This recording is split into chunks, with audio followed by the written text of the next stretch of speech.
Gentlemen, thanks for being on the show again. Remind everybody who you are and what you do. Greg, we'll start with you. Greg Williams from Arcadia Cognerati. We are human behavior pattern recognition and analysis subject matter experts that go all over and teach in-person courses or virtually through webinars. And in my free time, I bag groceries at the city market.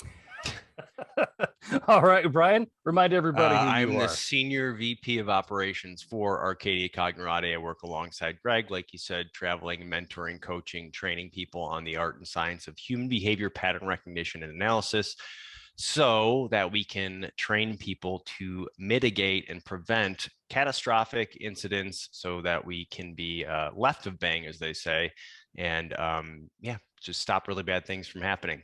That's what we do for a living. Very good. Do you have a side hustle? Do you work at Walgreens or CVS or anything like that? I work for my wife doing whatever she asked me to do. That's my side hustle. There you go. Your side hustle is being a good husband. Job. Yeah, being a good husband. That's try my hardest. So. Right. So the topic that we want to talk about today is something that the three of us really honestly wish probably did not exist, but we do have to talk about it because prevention is key. So after a tragic event like a school shooting, the talking heads will get on TV and they'll say things like, this was a nice, safe community. No one would ever have guessed that something terrible like this could happen here. So to put it plainly, because everybody thinks this, are school shootings events that cannot be predicted? So that's great. So let me start with one comment, Brian, before you go, because I'll let you dive in. Here's the thing. If you did a ride along with the cops in your neighborhood, every community is a nice, safe community before, during, and after that shooting. You don't know how many of your neighbors are getting hooked up for DUIs. You have no idea how many people are having a temporary break with reality. There's a lot that goes on in communities, and we only seem to shine a light on it and put it on the news when it's a bad thing. I apologize, Brian. I just want to make sure. And that goes right into how I'd love to frame the discussion, Andy. So one, when we take our approach, please, if you're listening, know that we are not like callous human beings. Just this is the area that we play in, and we deal with the worst of the worst all over the world. So I can't sit here and have an emotional reaction to everything. I'd never leave this room. But Andy, you've been to our training. You went 3 days of our training, so you understand it more in context. But so I would start first with many of these things we don't understand, and so we naturally fear things we don't understand. Anytime you say, how could someone ever do this? Okay, that means you don't understand it. And that's fine. That means you're a good person. You know what I'm saying? Like, how would this ever happen? How could someone ever do that? So there's fear. So let's get rid of the fear and talk about this stuff a little bit. So the first thing to think about is, how often do these things occur? Well, to figure that out, if you were a mathematician, you'd say, how many schools are there in the entire United States? Okay, multiply that by how many school days there are in a year. Okay, that's your number, your potential times this number of times this could happen in a year. And then that would be the denominator, that'd be the number on the bottom, and the number on top would be how many school shootings there are in a year. So that number comes out to be a really, really, really small number. A mathematician would say, or a statistician would say, hey, that's statistically insignificant. It's unlikely to ever happen. Right. However, it does happen. It has happened in the past. It will happen in the future. And the effect of these things are so great and so powerful and so long lasting that it's something that we need to pay attention to and figure out and crack the code on. So I always say, it's unlikely to ever happen, but it can happen. And just like Greg said, like in your community, you have drug dealers, you have criminals, you have pedophiles, you have all of that already there. Don't be scared of it. Let's understand it. Let's understand that this exists and this can happen. So I always like to say, let's not do things based out of fear. So that's the big picture, how I like to frame it. I think from there is our lack of understanding causes us to naturally fear things. So let's just understand it a little bit better so we can target it more effectively. Sure. And to specifically answer your question, now that I've vented, the idea is, if you're asking, are school shootings predictable? The answer is clearly yes. And there will be another one this week or next week. So plan on it.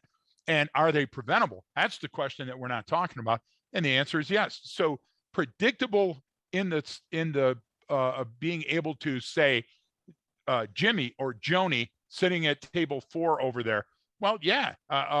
Why? Because listen, if you can pick out the kid to groom, to victimize, then you can pick out the kid that's likely to commit suicide.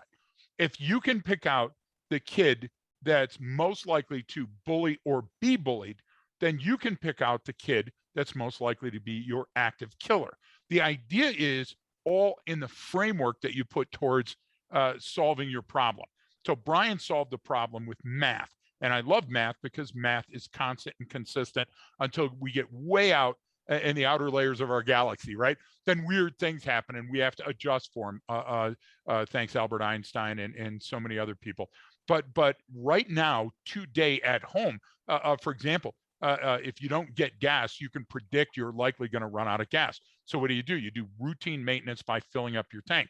You also know that if the engine warning light comes on, you address it, because if you don't, what's going to happen sooner or later? Your vehicle breaks down. Why don't we address school shootings in that manner? Instead, we harden the school as if the school is a target. You get what I'm trying to say? Sure. This is an insider threat. It's a different way of looking at things. When Brian and I go and we do a vulnerability analysis, we get called to schools. And I'm so amazed at how hard the exterior of the school is to fight somebody trying to gun their way in. Do you know how rare that is? And when that does occur, the student has special information. They're already an insider. They already know the security protocols. As a matter of fact, they've likely rehearsed them with the actual people that they're going to shoot. So you asked a very, very deep question, and it seemed simple on its face. And I would caution us from reading too much or listening to pundits that have zero experience in the field, Andy. Right. And the point that I'm so glad that you brought up was there is the outside threat and there is the inside threat. And it's very rare that there is an outside threat, but it seems like all we want to do is put up these really, big metal doors, and let's put in metal detectors, and let's put in bulletproof glass and all that sort of stuff. But it really, I think there has been a trend over the years where more school shootings are coming from insider threats than people from the outside. Is that right? They've always been. They've always been. And Brian, I'd like you to talk about the petri dish that is the school, but Andy, specifically to that, just a day or so ago from when this is going to air, there was a drive-by school shooting. So listen, your school shooting lexicon has to be changed. Okay, a shooting that occurred near school or on school grounds isn't necessarily the classic school shooting. Sadly, we have a classic definition of one now, right? Right. That's an insider threat going after a student or an administrator and then fleeing or harming themselves. So I would tell you that there's much more likely chance that in the school that you least expect it, that it's going to be an insider threat. And then in a inner city school or a school that's in a worse neighborhood, let's say, let's be candid and transparent, that you're more likely to get the drive-by style shooting or a revenge shooting on school grounds that may or may not be gang related. Does that make sense? It does. Yes, it does.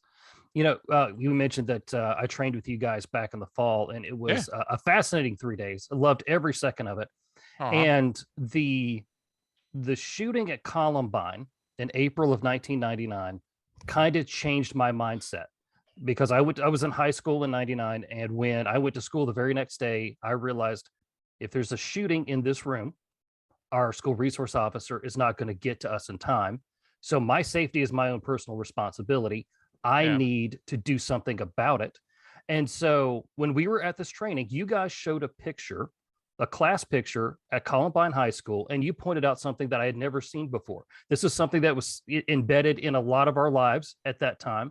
And in this picture of the class picture of the entire student body for that grade, there was something that was going on in that image that I had never seen before. Why don't you guys share with me what it was? Yeah, and what you're talking about is when they did the class photo for Columbine that year, and they take a few different types of photos. Everyone knows like the serious one where you have to sit up and take a photo, and then they're kind of like letting people joke around with their friends. One guy's giving his buddy a headlock. The girls are like, hugging each other, whatever that is. And then if you pan up to Eric Harrison, Dylan Klebold, and their friends, and they're literally acting like they're holding a gun, pointing it at the camera. They're telegraphing their intent.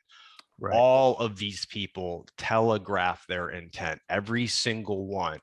In fact, if you took, because you can go find that image if you're listening on Google, it's not hard to find. You can find the images of what Eric Harris and Dylan Klebold from Columbine, what they wrote in their journals and on their papers. All of those drawings are out there. Then you can go look up Ethan Crumbley from November in Oxford Township in Michigan, a recent school shooter, and his drawings and what he says are exactly the same. In fact, if you took all of the school shooters that we've had in the United States, and I'm going to put each one as a chapter in a book. I could take everything they wrote and all the pictures they drew and put it in each chapter, right?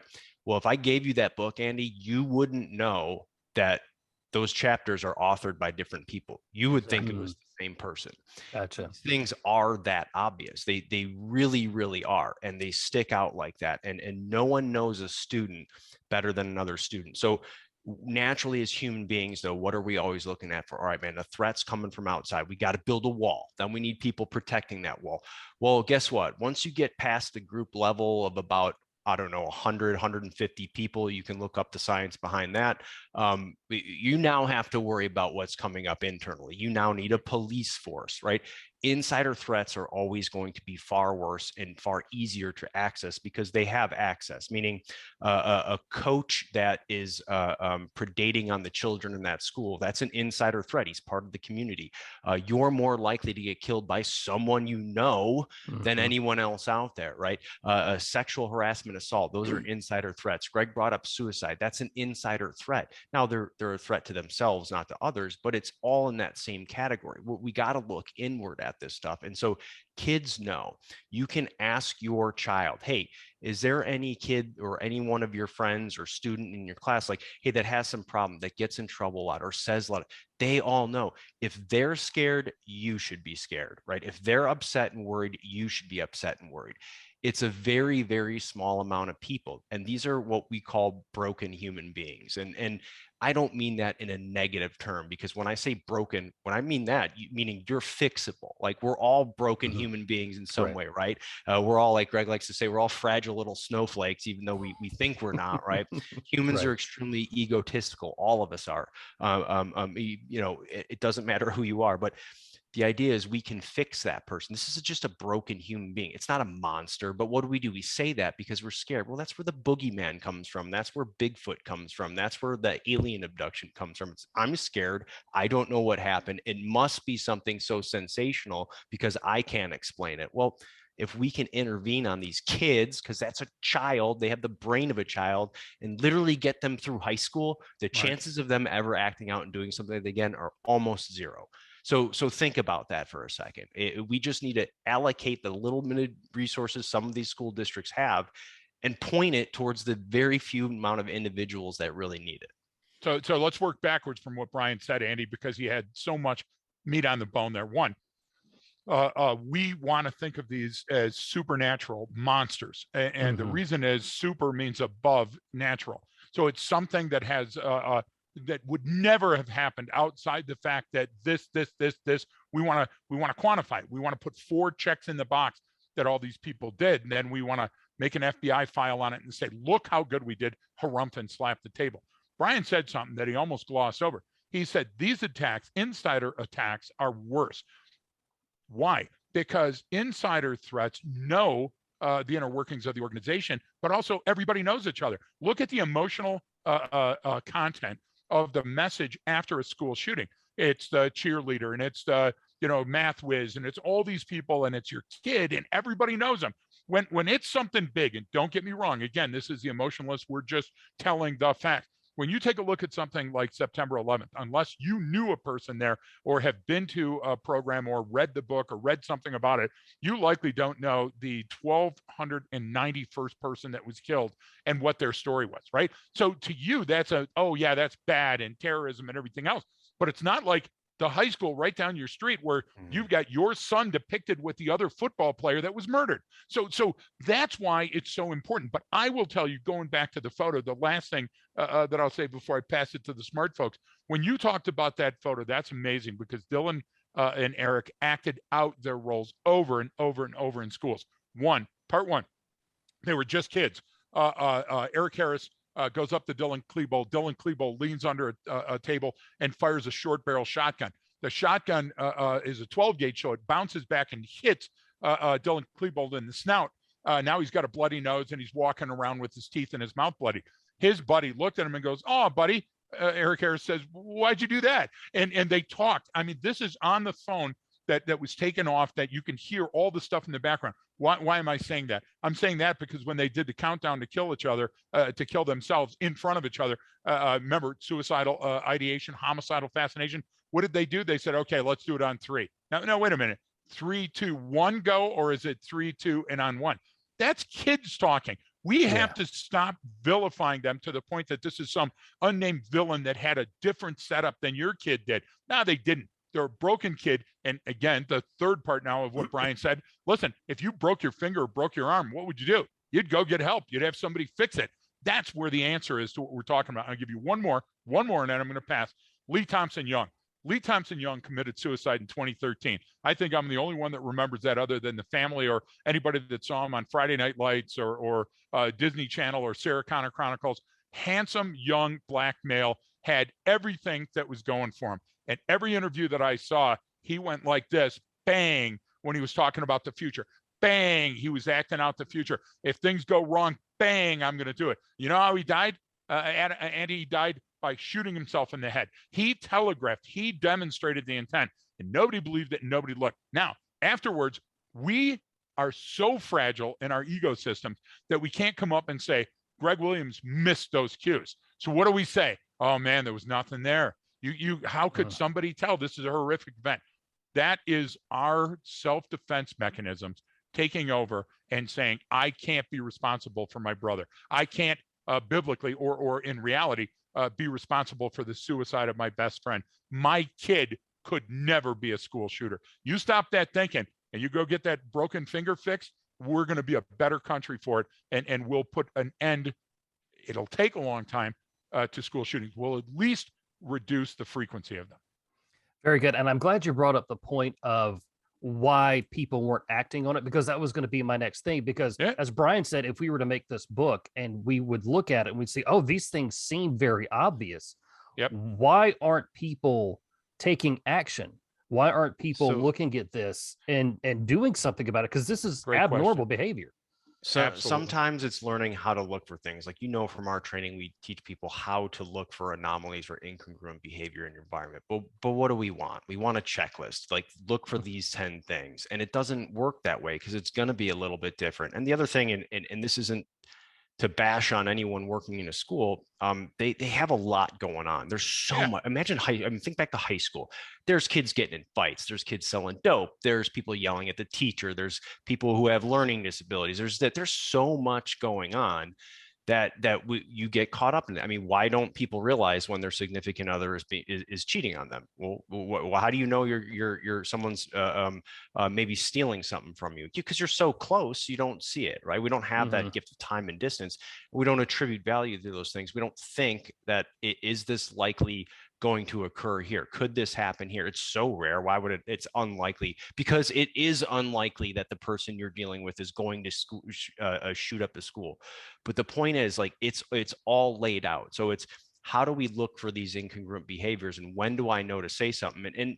And I say there needs to be more intervention and communication, meaning a lot of places want to go, well, we don't want to do this or that because then we could get sued. It's like, look, you can talk to anyone. You can say, hey, what's going on? And you can be direct. You can walk down the street and have a conversation with anyone you want. Now, they can tell you to F off, or they can tell you to go away. It's the same thing we even have to tell police officers. Like, you can talk to them. It's like, yeah, but then this, that. And it's like, oh no, unless you have reasonable suspicion or probable cause, you can't detain them. They can tell you F off, I don't want to talk to you, and keep walking. But at least you now know you established something with them. You established a rapport. You tried to communicate. We need to do that more often. And I don't think we do that enough. And sometimes because people go, well, I don't have training in how to do that. I'm not sure if that's not my role. Like, look, having a conversation with someone is easy. And especially even if it is something as serious as this. I had a friend ask me one time, said, Brian, we got My wife's family or cousin, his kid, he served in the military. He was in the Army. He's having a lot of mental health issues. What can you come talk to him? They're not sure what he's going to do. And I said, yeah, they wanted me because I was in the military, and said, maybe you can do something. I study about human behavior. So they introduced me to him. He said, I said, hey, Tom, what's going on, man? I'm Brian. Your family asked me to come and talk to you. I was in the Marine Corps. You were in the Army. Oh, one Marine. Oh, okay. Hey, look, the reason why they asked me to talk to you is they're kind of concerned. I need to know, are you thinking about killing yourself? And if anything comes out of his mouth other than no, if there's a pause, if there's this, it means he's thought about it. Okay. Now it doesn't mean he's going to do it yet, but it means the intervention. So it's something as simple as that with these kids. Like they're screaming it out to the world. They can't not tell everyone. They can't hold that in. It has to be on transmit. I mean, so it's about picking up those indicators and then going, hey man, what are you thinking about doing? Because Ethan Crumbly in Michigan, you know what he was writing on there? I need help. Make it stop. Okay. Like that's a cry for help. But we didn't intervene enough. We didn't want to get too involved because we're going to take this, well, I don't want to do anything wrong.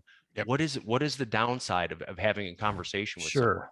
So that's part of the reason. Brian does a great job when we're talking to schools, and he talks about the closed system, the Petri dish, where, listen, there's a lot of things you can't control. A mall is porous, different people every day going to different shops, and there's a different attitude and atmosphere 15 minutes after you took your first sample. But a school isn't that. And many of those kids are in that school from the time they're in kindergarten all the way till they're high school. So that's the perfect place to set a human behavior profile.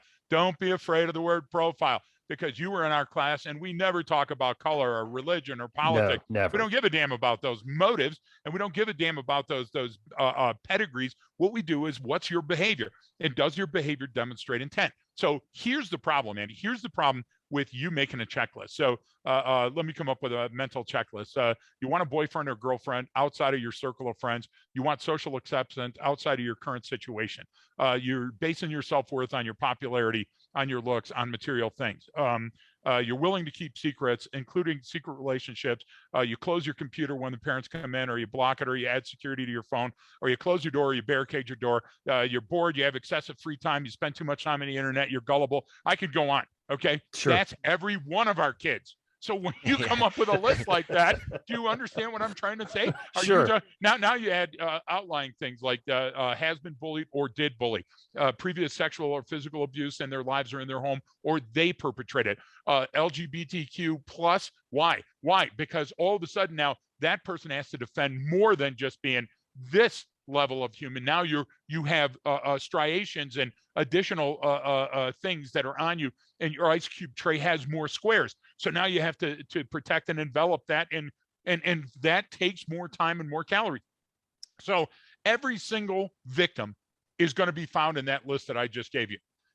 But every single class high average, math whiz, student high quarterback is going to be found on that same list too. Why? Because that's the time in our lives we're most vulnerable. That's why you don't have an adult school shooter. You get what I'm trying to say? That's why I only know of two college-related shooters. West Coast, the gosh darn kid in the car. You get what I'm trying to say? E starts with an E. And then the kid in Florida, Elliot Rodger on the West Coast, and then the kid in Florida that he was building the SKS in his room. What's that for? That's for killing. He went high and right on life. Listen, your kid is a ball full of chemicals and electrical impulses that is trying to navigate their way through the most difficult life that is anti-Dawson's Creek that you can imagine.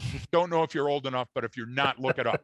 So they have a better chance of self-destructing and making a mistake and doing, getting scar tissue. But that's what builds resilience. Why your kid is such a jerk during their teenage is because you got to push them out of the nest so they can go build their own nest and procreate. So what we're doing is we're overcomplicating a basic situation by trying to create a list and saying it's Tommy Devers, and he's going to, now we're getting sued for that. I've just made the name up. Or it's Joanne Williams. And those are the people that are most likely to do it. You know how many hundreds of millions of dollars are spent every year on security systems to film the homicide?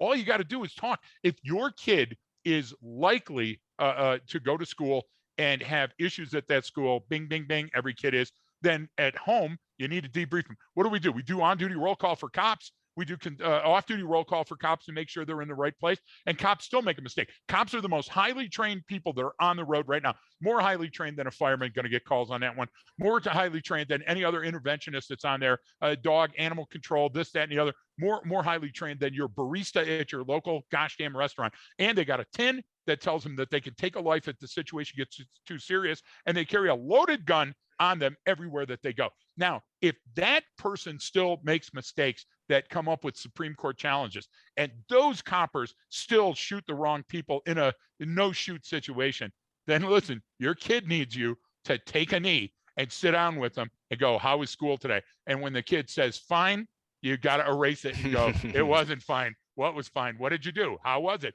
What's your journal entry? What's it looking like? Every one of these kids has a fascination with firearms. Why? Firearms equals power. I had a fascination with firearms because I wanted to go hunting. Brian had a fascination with firearms because he wanted to go into the military.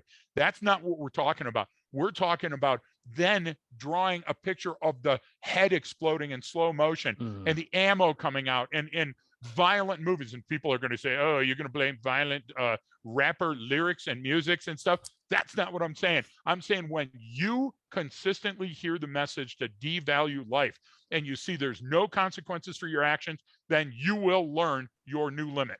And when you push that boundary, folks, listen, I'll shut up now because I know I'm going long, but all I'm saying is talk to your kids.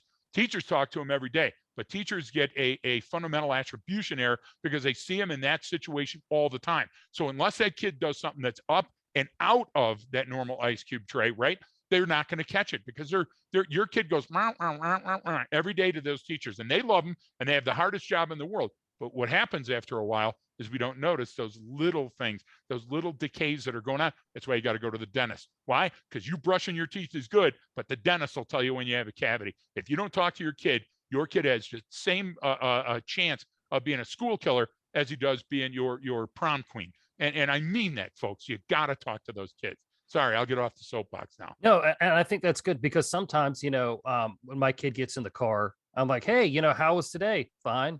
And I'm like, okay, it wasn't really fine. I'm sure something really funny happened. I'm sure something really didn't. But I will go throughout the day and I will continue to talk to him about what's going on. And I don't just give up. I was like, well, I checked this box. I asked him how his day was, and now I'm just going to do something else. So I think it just takes. Andy, you just showed the depth of how much you love your family. So I say pick at that scab just a little bit more. Sorry for the metaphor, folks. But the idea is when you say fine and you get that fine back, come up with something cool. Come up with the Shecky green. Stop the car, pull over the car, do something really stupid, put it in park and look and go, what was the dumbest thing that you saw today?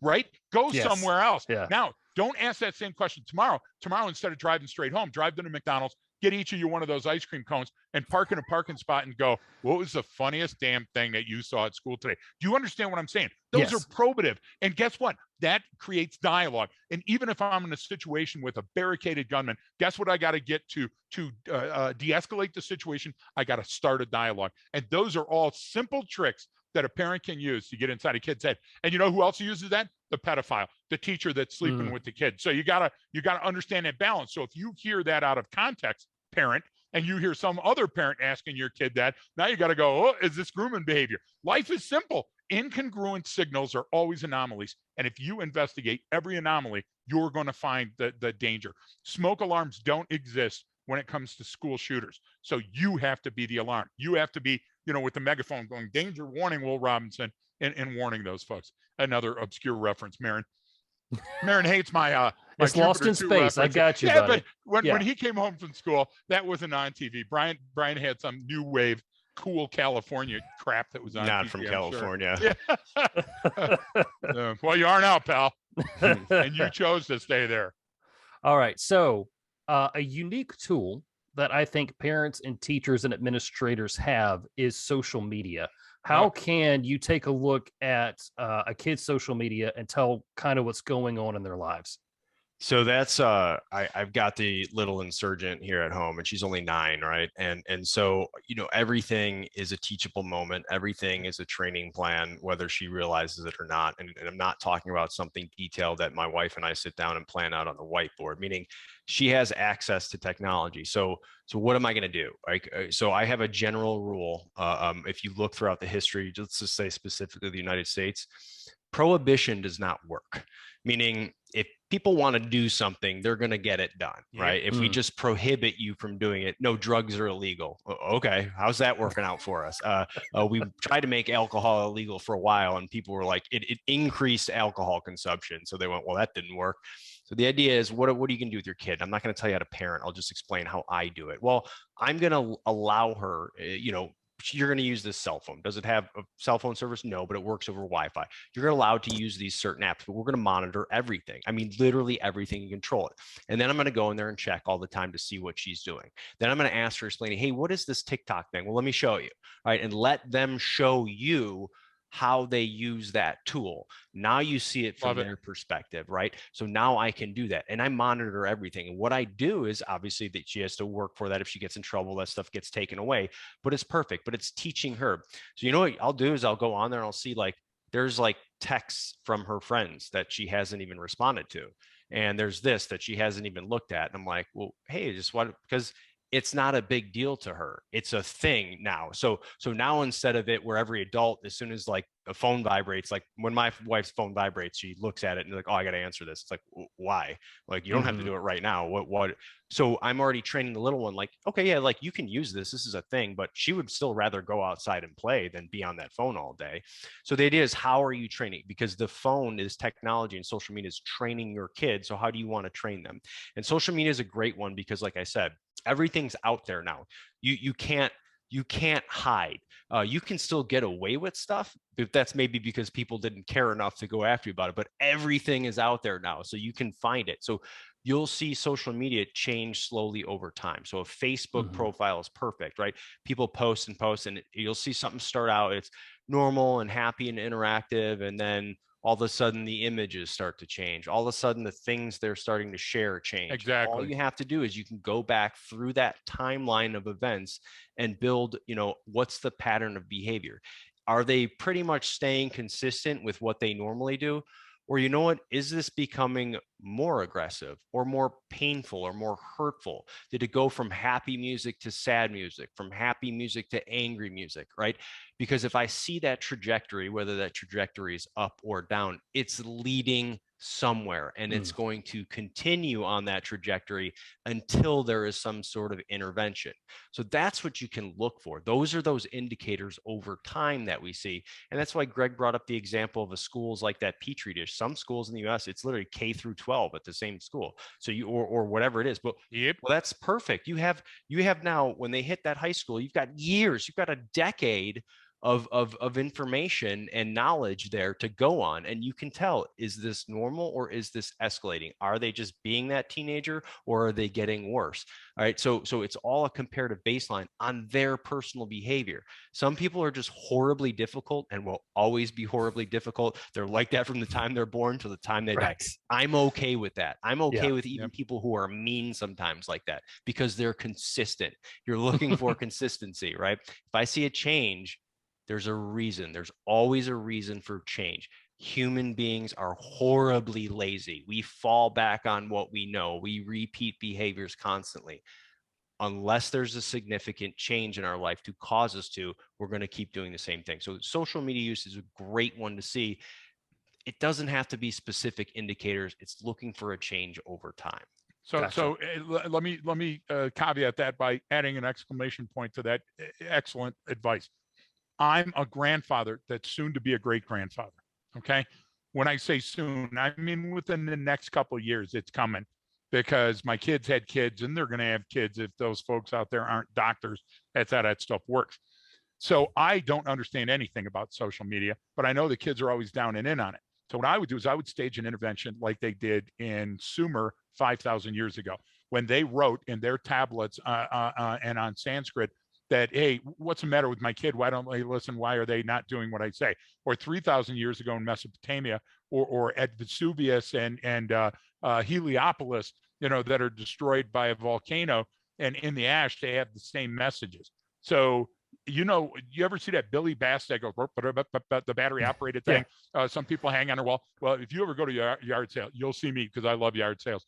You can find one of those for 50 cents because it was outlived its usefulness. Now you could do this with the real fish, people at home, but I don't know how expensive fish are, because I don't eat the head and the tail. Like I can go get a fish McMack at the local restaurant, but I don't like seeing it look back at me. So you take that fish and you roll up a note from today's headlines and then wrap it in newspaper. Folks, if you don't know what newspaper is, you're lost, right? But people used to read them. Now, the idea is a fish is smelly. You put it in the newspaper to throw it out in the trash. So you make a big deal of coming home and bringing that in your briefcase and setting it down in front of your kids or your grandkids. They're obviously going to, hey, what's grandpa up to now? Dad humor. You unroll it and you read something from today's headline. So this is straight from this morning's headline. This is how important Ukraine is. Cameron Diaz says she doesn't care what she looks like anymore, period. That's the article. And then below it, the subheader or whatever it is, she's stepping away from acting. First of all, I have no idea who that is. Second of all, if she had a life in acting, she's probably got some money. Third of all, what? You only got up and took care of yourself because you were out in front of people, you lame witch. So all of these things I'm pulling out of the gosh damn mouth of the Billy Bass or the real fish. And I'm going, look how much that stinks. How does that make you feel? What you just asked is for the opinion of the kid sitting across from me.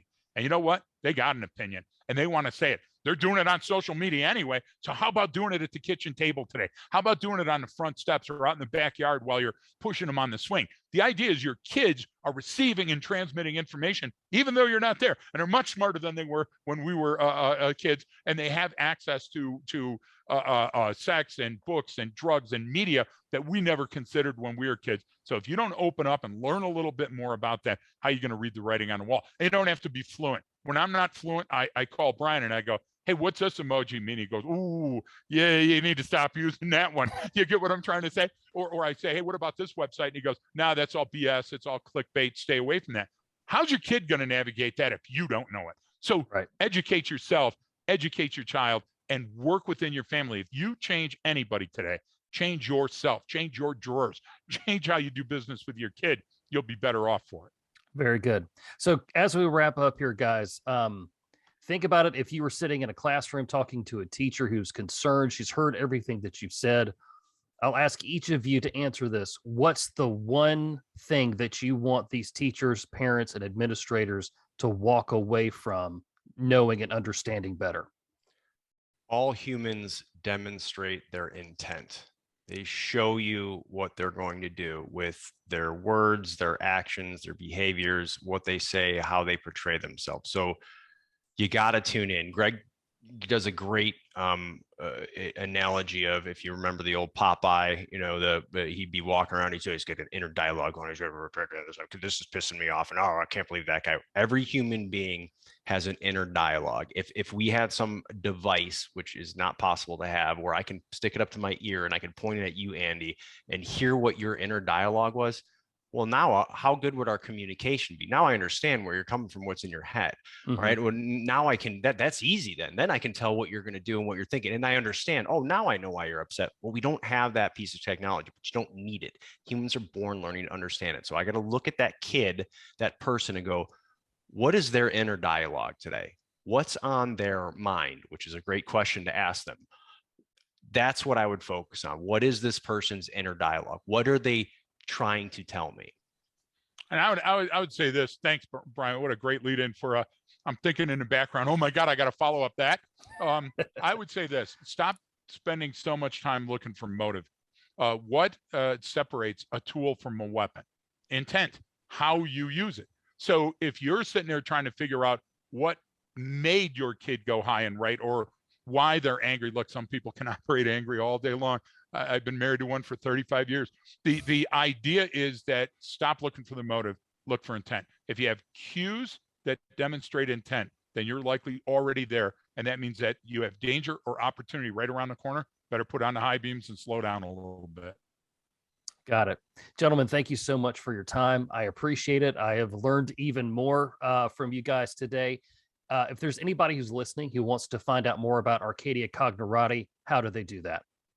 Well, you can go to our website. I'm sure you'll have the links and stuff for Arcadia Cognerati. We also have the Left of Greg podcast that we do, and we take apart different topics using what we call HBPRNA, that human behavior pattern recognition and analysis. And not sure when this one's being released, but we did just recently record. That's not going to be released for a little bit yet. One specifically actually addressing school shooting, some of the administrative stuff, and the legal side of things. So we actually just recorded it the other day, a couple days before we're recording this one right now. So it was a perfect, we must have been on the same wavelength there, Andy. That's called string theory for anyone who's listening.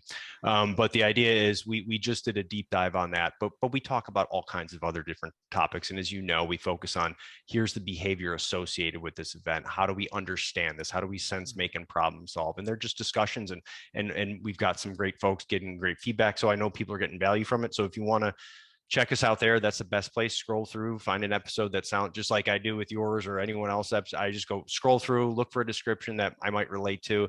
That's the one I listen to, and then I go from there. So that's what I recommend to people. Very good, guys. I appreciate you. I appreciate your mission, and I thank you for your time. Thank you so much, Thanks, Andy. Huge fans.